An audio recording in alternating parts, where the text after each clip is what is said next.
A showdown is expected in a special sitting of the Senate as CORD tables a motion seeking to outlaw the recently approved security laws.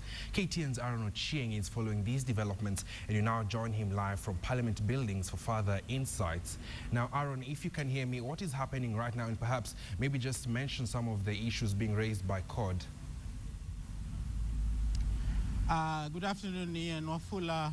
Right now, the senators from both sides of the political divide are converging for a meeting that is scheduled to start at 2:30. This is a special Senate sitting that has been called by Senate Speaker Ekwe Thuro. The senators' holiday just been cut short for a day there to deliberate on the security laws that were signed by the president following its passage from the National Assembly earlier this month. Today, the senators are saying that the laws that were passed by the National Assembly bypassed them because some of the laws are affecting the operations of the counties, and that's why they wanted an input by the Senate into this particular law. But of course, this being championed by the opposition led by the minority leader Moses Wetangula, who wrote to the Speaker seeking for this special sitting that has been called by the Speaker and is scheduled to start at 2:30 this afternoon. Ian. Perhaps, Aaron, what are some of the resolutions you expect from this sitting? Of course, I'm expecting a stormy debate later this afternoon because some of the senators from the Jubilee side I spoke to are opposed to this particular sitting, saying that already CORD has moved to court and it will be unconstitutional for the senators to debate issues that are already before the courts of law.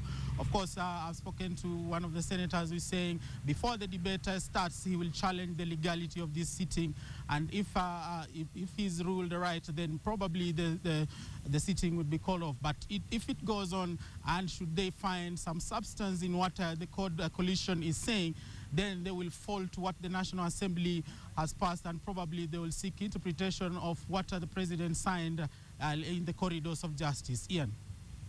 Thank you very much. That is KTN's Aaron Ochieng joining us live from Parliament, where he is currently following the Senate special sitting where they will be discussing the recently signed into law security amendment bill.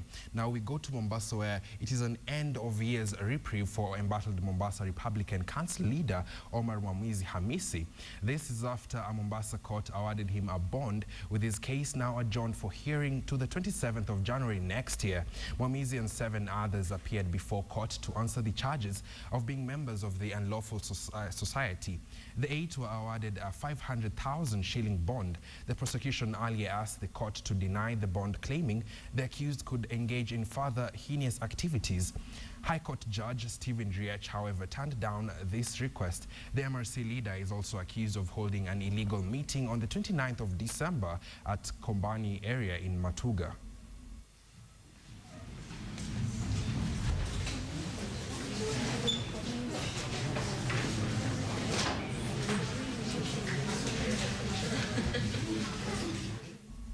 From that, let us now go to Matters Health, where the Uasin Gishu branch of the Kenya National Union of Nurses is opposing the bid by the Salaries and Remuneration Commission to harmonize allowances of public officers. Union officials accuse the commission of overstepping its mandate of advisory in terms of salaries and allowances of public officers. They say that this is upon employer and employee to negotiate salaries and allowances through a collective bargaining agreement. We want to warn SRC that if they want to create turmoil in this country, let them touch on our allowances, even a single cent. We are not going to allow, as nurses, our hard-fought allowances to be removed from any quarter. Those are part of our salaries. It is forming our basic salaries, though actually they are allowances. And we want to urge the SRC that please don't create another havoc in the health sector. We want to... A health workers' strike in Murang'a County has now entered its second week as the workers claim their demands are yet to be met. The health workers who were employed 4 years ago under the economic stimulus program have been agitating for absorption to permanent and pensionable terms. Speaking outside the county offices, the workers expressed their disappointment after a meeting with the Public Service Board, which they claim bore no fruit. Nothing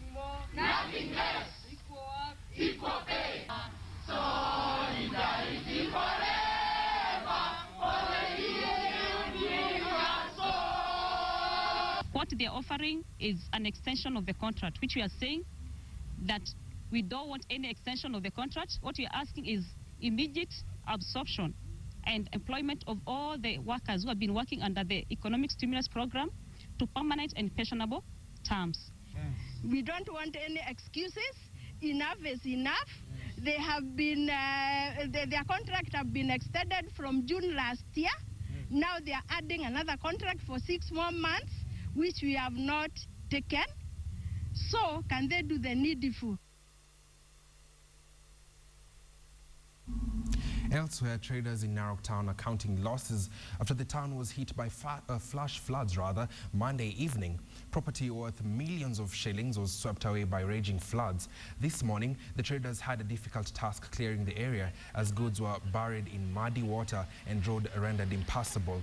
The floods, which occur regularly in Narok town, have caused a lot of loss and menace to the area residents. This has been attributed to the location of Narok town on a lowland.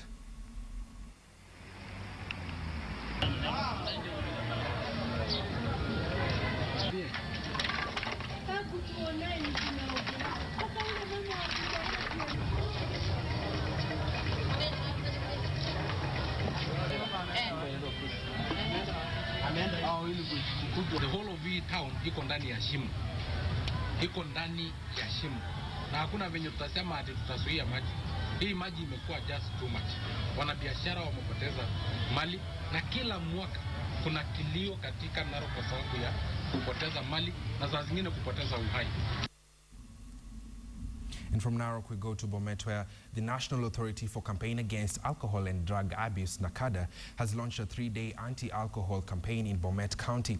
This is to address the growing number of reported incidents of addiction and avoidable death circumstances among the youth. While flagging off the event, Bomet woman representative Cecilia Ngetich said many youth in the area have become unproductive because of alcohol and drug abuse. Particularly, this area has been chosen because it is a highway, and we realize that the vendors like going through this highway and selling the illicit brews to very innocent people. And we want to say this must stop because we know what exactly alcohol addiction and drug abuse can do to one's body. I also want to hail the county government because they have shown that initiative, and if we work together hand in hand, then we are going to succeed. And just how much do you know about your community's traditional culture? Well, in Meru, one man has taken upon himself to document the Meru culture. 84-year-old John Kithingiri, who even faced excommunication from the church over his initiative, has collected over 300 items that were used by Meru County back in the day. And as Rita Tinina reports, not even offers of money by tourists and the Kenya National Museums of Kenya will get him to part with the items. Take a look. With 21 museums and 9 sites and monuments across the country, the National Museums of Kenya documents and preserves Kenya's natural heritage. But in Meru, one man has taken it upon himself to preserve the Meru culture. Welcome to the Equator Utamaduni Cultural Center in Karine area of Meru County. Here, you will find more than 300 items that were in use more than half a century ago. From stools used at home and those used by men when going for social gatherings, grinding stones, pots, gourds, drums, fly whisks, warriors' headgears, drinking horns, knives, the quiver used to carry arrows, mortar and pestle for pounding grains, to the maune, a traditional board game. The collection is the initiative of 84-year-old John Kithingiri. Wamiru watakaokuja baadaye wakitaka kujua Wamiru walikuwa namna gani, na hakuna picha ya Wamiru pahali popote. Nimetembea pahali kwingi, lakini sikuona picha ya Wamiru, lakini kule naona ya Maasai, naona ya Wakikuyu, naona wale wengine, lakini ya Wamiru hakuna. He started collecting the items in 1974 at the age of 44. But it is not just about traditional items. Here, you will find the Meru homestead with several huts, including one that was used by girls, one set aside for young boys before initiation, one for the man of the home, and a granary.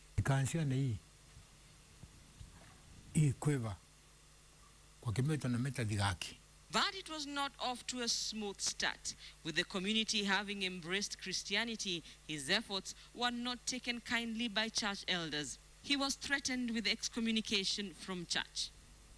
Utupe hii vitu, maana ni ya mashetani. Au uweke, ufukuzwe kanisani.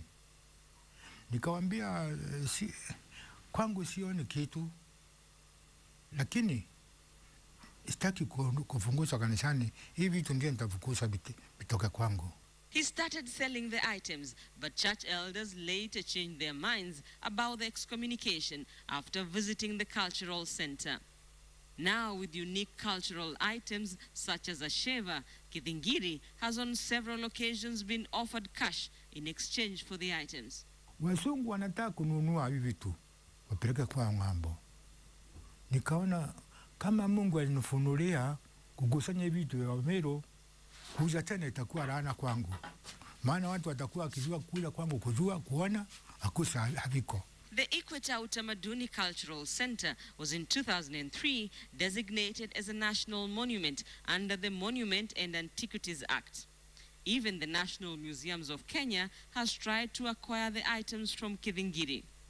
Hata nini nazo na Museum Kenya walikuja hapa wakataka kununua hivi vitu. Wakanita mpaka kwao. Nikamwambia hapana. John Kithingiri is hoping to increase his collection over the coming years, but with a personal initiative that has seen him document much of the Meru culture, he is a cultural hero in his own right. Rita Tinina, KTN. Welcome back. Now, the mixed reactions that followed Education Cabinet Secretary Jacob Kaimenyi's announcement of the scrapping off of school ranking system could not dampen the spirits of the students who passed their exams. Schools from across the nation continue to celebrate their students' results just a day after they were released. KTN's Timothy Otieno with that story. With effect from 2014 national examinations, the ministry has discontinued ranking at national, county and sub-county levels. That was yesterday during the release of the 2014 KCPE results. And today,